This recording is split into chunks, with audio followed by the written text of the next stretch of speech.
Now back to my loop equation.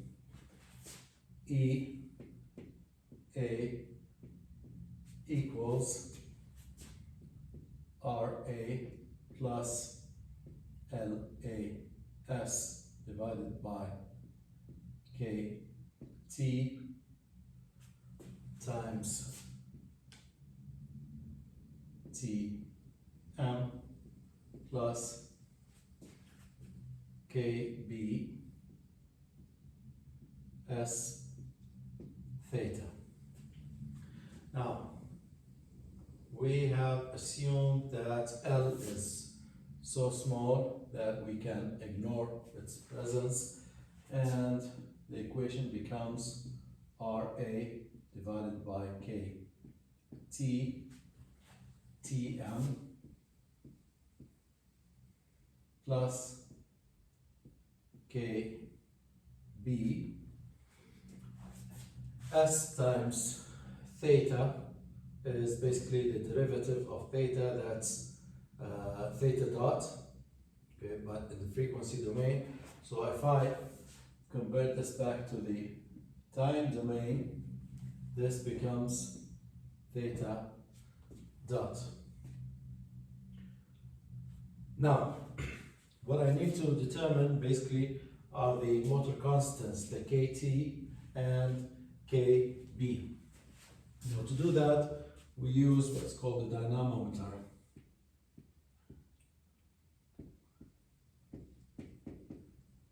Which is basically a device that measures the torque output of a motor as a function of its speed.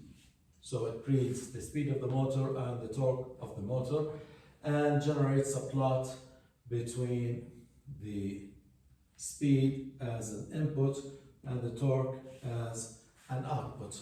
That's the function of a dynamometer. So here, let me find the relation between the torque and the speed. Tm is, if I separate this, that would be negative KB times KT divided by RA times theta dot plus KT divided by RA EA,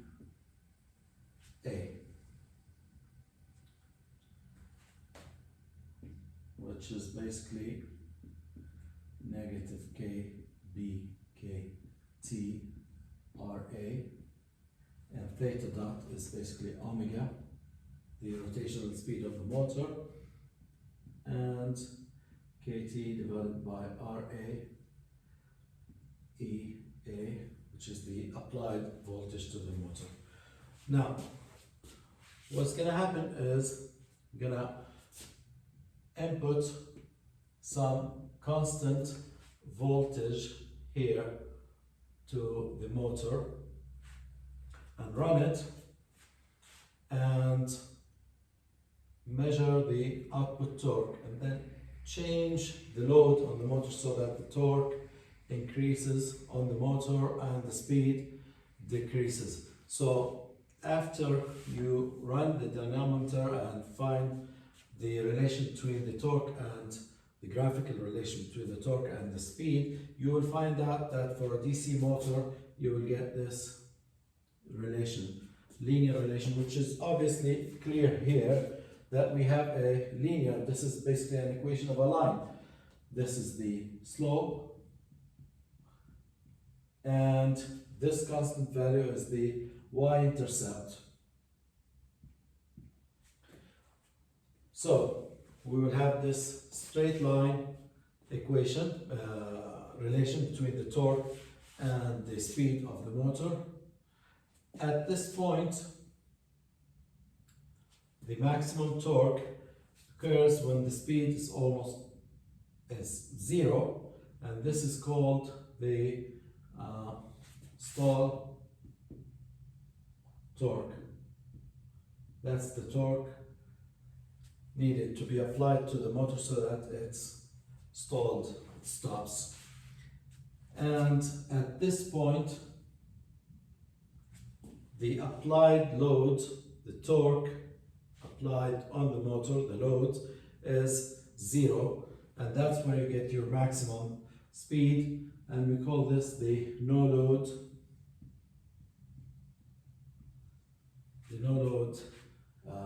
speed. So after running few experimental runs, and experimentally finding these values on this plot, I know that let me use these two main points. At stall,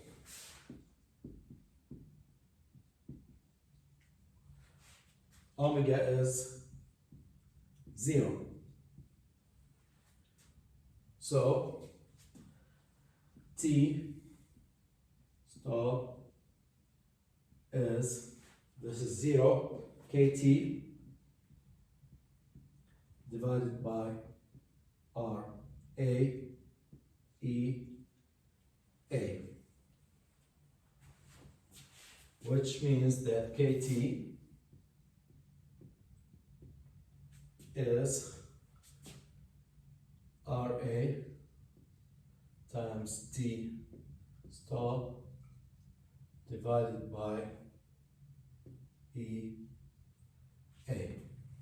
Now, another version of this that's sometimes more useful is KT divided by RA, because usually KT and RA appear together as T stall divided by EA, or the other way around, RA divided by KT is EA divided by T stall.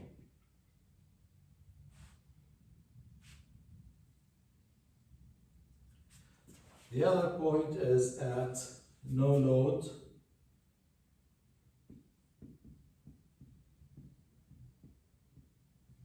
and at no load the torque is 0. So back here I'll have 0 equals negative KB KT divided by RA omega, and now this specific omega is at no load, so I'm going to call it omega NL, no load, plus KT divided by RA times EA. Now I can get rid of the KTRA here and KTRA, so I have 0 negative KB omega no load plus EA, which means that KB, the back electromotive force constant, is EA divided by omega no load.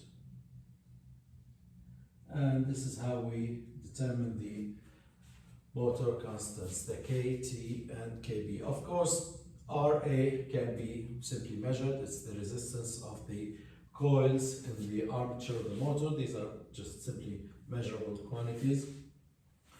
EA is the applied voltage. The test is all run at a constant applied voltage, so that's known for that specific test.